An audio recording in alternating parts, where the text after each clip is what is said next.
Before concluding this chapter, I would like to introduce another error which is very common in the C language, and that is the absence of the semicolon. We've learned that the semicolon is required at the end of each statement. So if I delete the semicolon at the end of this line, total equals num1 plus num2, let's recompile this program to see what error that will generate. As you can see, it says 1 error, 0 warnings. If we scroll up to the error message, it tells us syntax error, missing semicolon before cout. And if we double click on the message, notice the error message or the error indicator takes us to the cout statement, which is not in error at all. The problem, as we well know, is up above where we've left off the semicolon at the end of the line. But this has caused this line, cout, to be considered as if it were part of the total equals num1 plus num2 line, which is an illegal operation.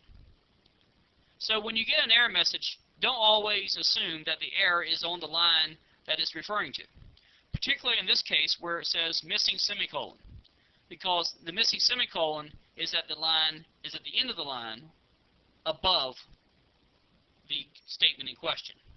Let's recompile this program to verify that this is indeed the problem. And of course it is. Another error type, which is not really a syntax error, but is more of a logic error, is to, for example, use an asterisk instead of a plus symbol. Now if I compile this program, it does indeed compile error-free, and I in fact can run the program. And if I enter a value such as 3 and 5 and press enter, you notice it tells me that the sum of the numbers is equal to 15 instead of the expected answer of 8. Of course, what it has done is exactly what we told it to do, and that is to multiply 3 times 5. But yet, the purpose of the program is to add the two numbers together. So, in this case, you need to pay very close attention to what the program is supposed to do, and to use test data and verify the results of that test data. Logic errors are oftentimes the most difficult type of errors to find, because the compiler does not give you any help at all. The computer will take you very literally and do exactly what you tell it to do.